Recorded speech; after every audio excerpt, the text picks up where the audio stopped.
Je voulais m'enfuir, mais les garçons me tenaient fermement par les bras. Non, laissez-moi partir. J'ai essayé de me libérer, mais en vain. Ils ont crié que maintenant je leur appartenais, qu'ils m'appartenaient, pour toujours. J'ai récemment été transférée dans un nouvel internat, l'un des meilleurs du pays. Je rêvais de me faire des amis, mais tout le monde dans la classe était déjà reparti en clique. Et au lieu de m'accepter un par un, mes camarades de classe ont commencé à se moquer de mes cheveux. Oui, mes cheveux étaient rouges bouffants. Mais ce n'est pas une raison pour m'insulter.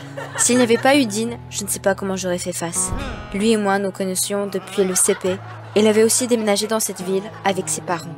Nous nous sommes toujours amusés ensemble. Il a même essayé de me draguer une fois, mais j'ai fermement déclaré que nous étions amis. Ce n'était pas le cas de Pedro. Quand je l'ai vu, j'ai eu du mal à tenir sur mes pieds. Si mystérieux, si calme. Il ne m'a pas taquiné une seule fois. Alors, j'ai décidé de lui dire qu'il me plaisait. J'ai marché d'un pas vif vers lui, mais à mi-chemin du chemin, j'ai été bloquée par Lizzie. Pas encore. Lizzie était ma colocataire sur le campus et elle me détestait. Dès le premier jour, elle m'a intimidée parce que j'étais nouvelle et qu'elle ne voulait clairement pas me laisser entrer dans un groupe d'amis où elle était la plus populaire. Lizzie m'arrachait brusquement le sac à dos et l'a jeté derrière le casier. Puis, elle s'est accrochée à mon bras et m'a sifflé avec colère que je ne devais pas m'approcher de Pedro. Et puis, elle est partie avec lui sous le bras. Je me sentais brisée. Lizzie se mêle toujours de ma vie, j'en ai marre. Dean m'a un peu remonté le moral en m'aidant à prendre mon sac à dos et en me proposant de me raccompagner. Non, Dean, je n'ai pas de temps pour toi en ce moment. J'ai besoin de Pedro. Et pourquoi cette salope de Lizzie décide à qui je peux ou je ne peux pas parler? Je surfais déjà sur internet le soir, à la recherche d'un moyen infaillible de faire tomber un homme amoureux de moi, quand soudain, une publicité est apparue avec la recette d'une potion d'amour. C'est ma chance de séduire Pedro. Je n'aurais même pas à flirter ou à essayer de choisir un moment où Lizzie n'est pas là. Je vais juste lui donner la potion, c'est tout. Il faut aller au magasin pour les ingrédients. J'ai préparé la potion toute la nuit, en essayant d'être aussi silencieuse que possible pour ne pas réveiller Lizzie. Le matin, il est enfin sorti. J'ai immédiatement versé la potion dans une bouteille d'eau. Je l'ai donnée à Pedro pendant sa leçon à la piscine. Mais déjà là, alors que je marchais avec une bouteille ouverte vers Pedro qui nageait près de la planche, Lizzie m'a fait trébucher. Instantanément, je suis tombée par terre, laissant tomber la bouteille dans la piscine où toute la classe nageait. Merde. Puis, mon entraîneur m'a crié de me dépêcher et de nager le 100 mètres avec les autres. J'ai hoché la tête et j'ai grimpé dans la piscine quand soudain les gars m'ont soulevé et porté au-dessus de l'eau. J'étais désemparée alors que j'essayais de m'éloigner. L'entraîneur criait et les gars répondaient qu'ils étaient fous de moi. J'ai lutté pour me libérer de leur emprise et j'ai couru dans le hall. Qu'est-ce que ça veut dire? Je ne comprends pas. Mais Pedro s'est approché de moi et m'a demandé en souriant si je voulais déjeuner avec lui. J'ai basculé. Bien sûr que oui. Pedro a répondu avec un enthousiasme de chiot que c'est pour lui la récompense ultime. Et j'étais folle de joie. La potion avait-elle fonctionné? Nous sommes allés déjeuner ensemble. Je me suis assise à côté de Pedro et je me réjouissais déjà de l'agréable moment que nous allions passer quand soudain un autre type a commencé à tirer Pedro par le bras. Puis d'autres gars se sont approchés de nous et chacun voulait s'asseoir avec moi. Puis l'un d'eux n'en pouvait plus et a jeté la purée au visage de l'autre. Et puis, ça a commencé. Tout le monde se jetait de la nourriture à la figure. J'ai essayé de les arrêter. Mais au lieu de cela, je me suis trouvée au milieu. De la purée sur ma tête et de la sauce salade sur mon visage. Je me suis rendu compte que le sort semblait avoir fonctionné sur tout le monde dans la piscine. Soudain, le directeur entra dans la cantine. Tout le monde se figea. Il nous a jeté un regard sévère et a demandé qui était le coupable. Les gars m'ont immédiatement montré du doigt et ont dit d'un ton rêveur « Tout pour elle ». Le directeur s'est mis en colère et m'a dit de venir à l'école demain avec mes parents. Après cela, il est parti. Oh merde. Je me suis précipitée hors de la cantine, mais mes camarades de classe m'ont entourée dans les escaliers et m'ont montré le portrait d'une fille aux jambes tordues et inclinées. Cela ne me ressemble pas du tout, mais le gars a crié que je lui brisais le cœur. Il est prêt à peindre un nouveau portrait pour moi, pour de vrai. Je voulais partir, mais les garçons m'ont serré fort pendant que ce demi-artiste dessinait quelque chose. Ils ont créé que je leur appartenais maintenant. Et ils m'appartenaient. Pour toujours. J'ai alors vu Pedro, il se tenait sur le côté. et je lui ai immédiatement demandé de m'aider. Mais Pedro s'est contenté de rire et de me serrer les mains. Cette potion le rendait fou. Puis quelqu'un a crié au garçon de me laisser partir. Et la seconde d'après, il m'a arraché de leur emprise. Dean, on s'est tenu la main et on s'est éloigné de nos camarades de classe ensemble. C'est seulement dans le couloir que Dean a ralenti. Il a dit qu'il avait quelque chose à me dire. En rougissant, il a lâché qu'il était toujours amoureux de moi. Oh non, un autre enchanté. J'ai repoussé Dean et j'ai couru dehors. Je devais rentrer à la maison. Mais en sortant de l'école, il y avait des gars qui se tenaient là. Quand ils m'ont vu, ils ont commencé à chanter à quel point ils m'aimaient. Comme s'ils étaient sur une île et que de toutes les filles, j'étais la seule survivante. Quel tas d'idioties. Tout le monde autour a commencé à rire. Quel malheur. Lorsque je suis rentrée chez moi, je me suis enfermée dans ma chambre et j'ai immédiatement essayé de trouver une recette d'antidote sur internet, mais en vain. Que faire? Je ne peux pas me cacher éternellement. Puis j'ai entendu des bruits étranges sous la fenêtre. J'ai marché lentement jusqu'à elle et... Oh mon Dieu, mon camarade de classe grimpait dans la cheminée en criant qu'on était faits l'un pour l'autre. J'ai claqué la fenêtre, mon cœur s'emballant. Merde, quand est-ce que ça va finir?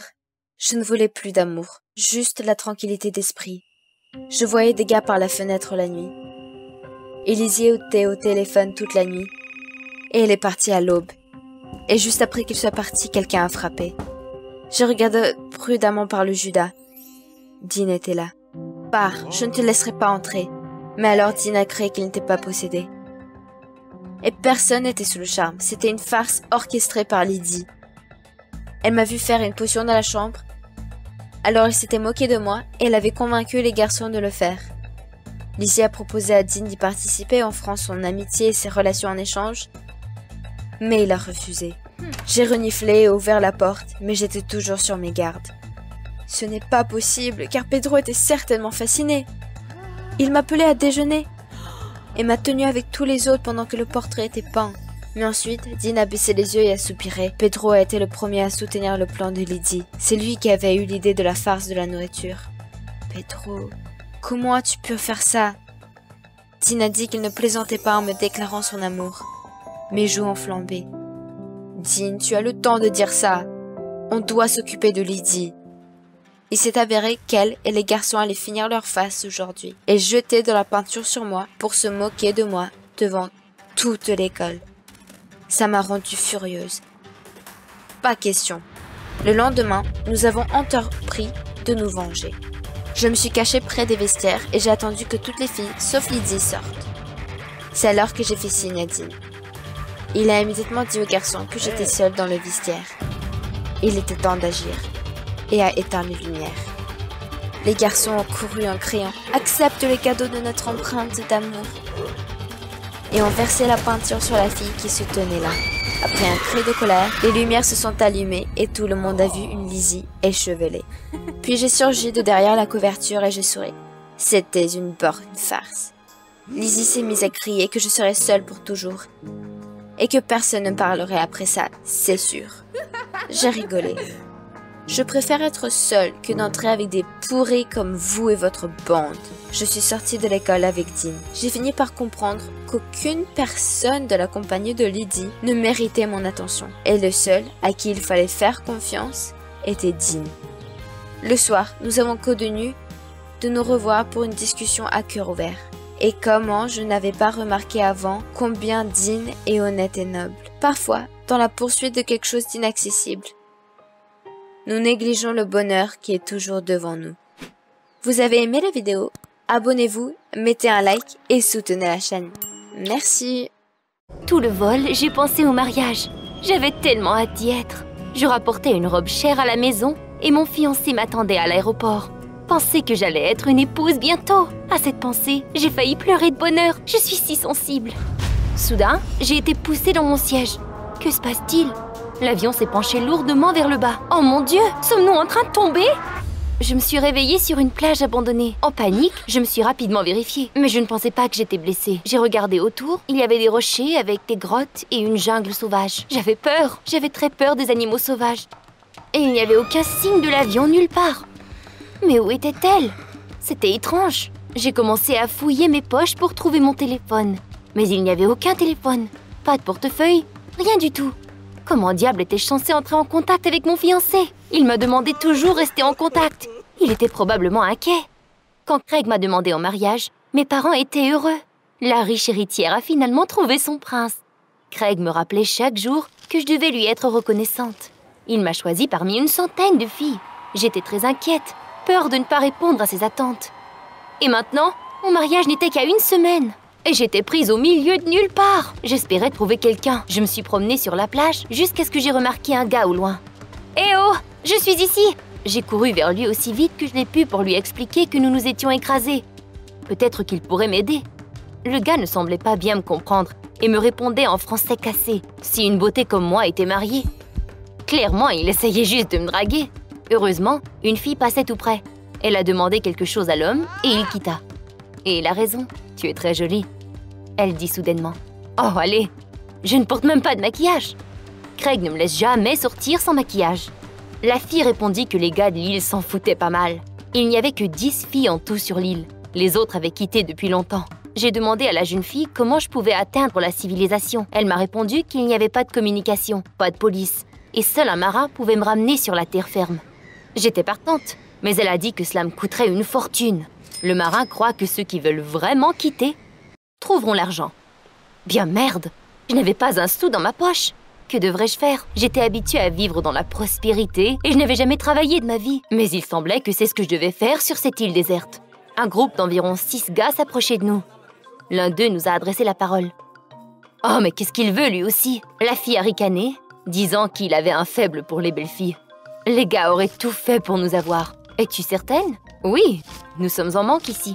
Ouais, il y avait si peu de filles ici que les gars n'avaient qu'une chose en tête. Et puis, j'ai eu une idée. Et si je donnais un cours sur la séduction des femmes sur l'île? Après tout, Craig m'a fait aller à une formation sur les femmes. Je me souvenais comment elle avait été organisée et je donnerais ma propre formation encore plus cool.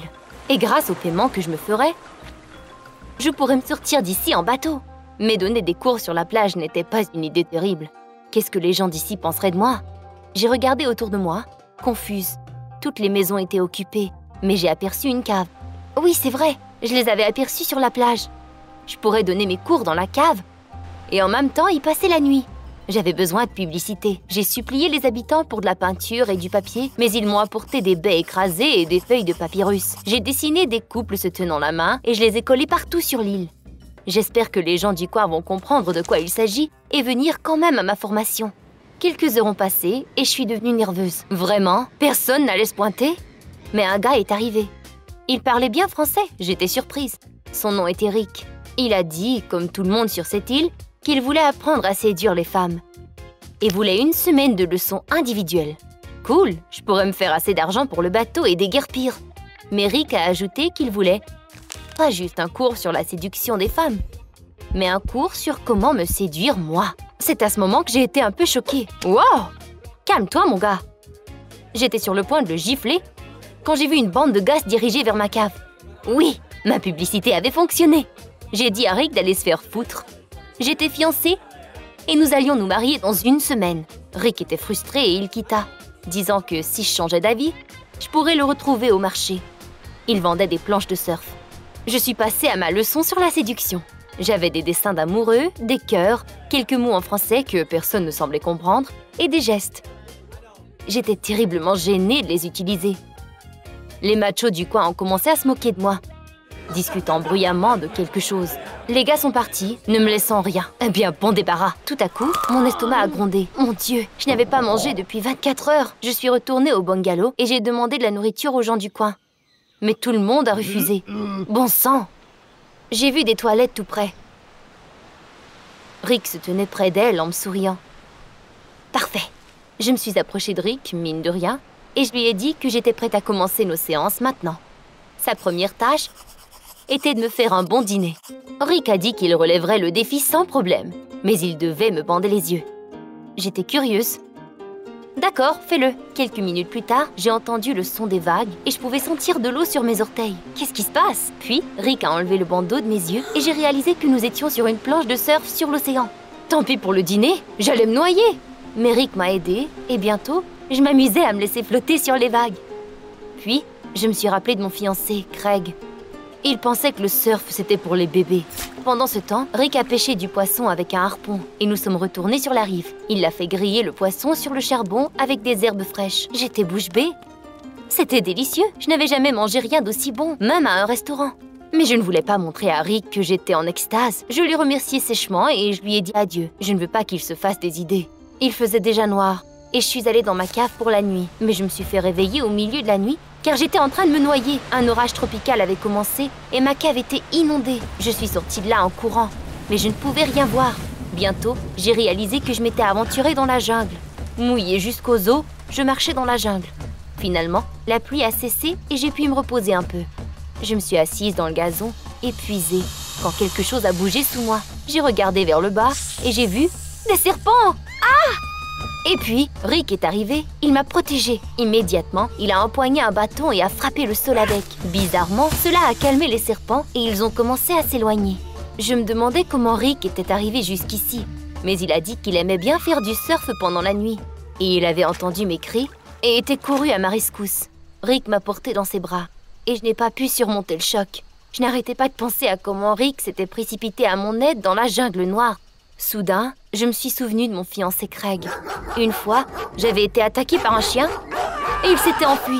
Le matin suivant, Rick m'avait ramenée à ma cave et m'a déposée doucement. En quittant, il m'a dit que si je voulais, je pouvais passer la nuit chez lui. Pas un condo de luxe, évidemment, mais au moins c'était propre et chaud. C'était étrange.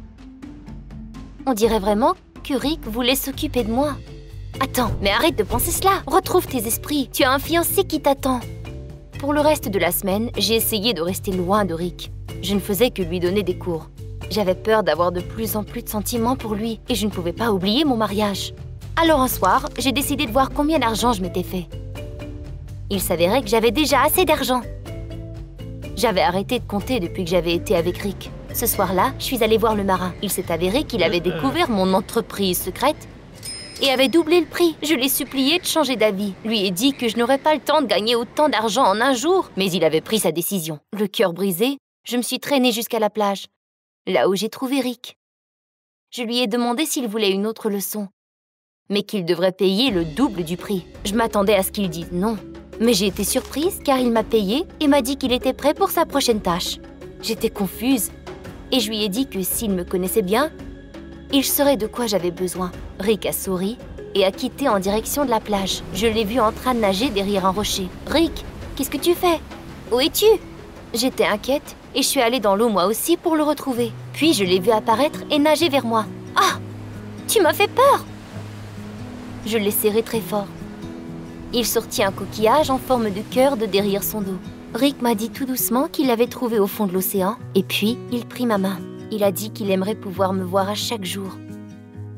J'ai rougi et je ne savais pas quoi lui répondre. Alors je me suis enfuie. Je n'ai pas fermé l'œil. Je n'arrêtais pas de penser à Rick et combien j'adorais être en sa présence. Mais il était un sauvage. Je devais marier Craig demain. C'était la bonne chose à faire. Le lendemain matin, j'ai payé le marin. Je devais quitter cette foutue île pour de bon. Vers midi, j'étais déjà à l'aéroport. C'était si étrange de revenir à la civilisation. Les gens autour de moi étaient si sérieux. J'ai même commencé à m'ennuyer de l'île. J'ai appelé Craig de l'aéroport, mais le secrétaire a répondu.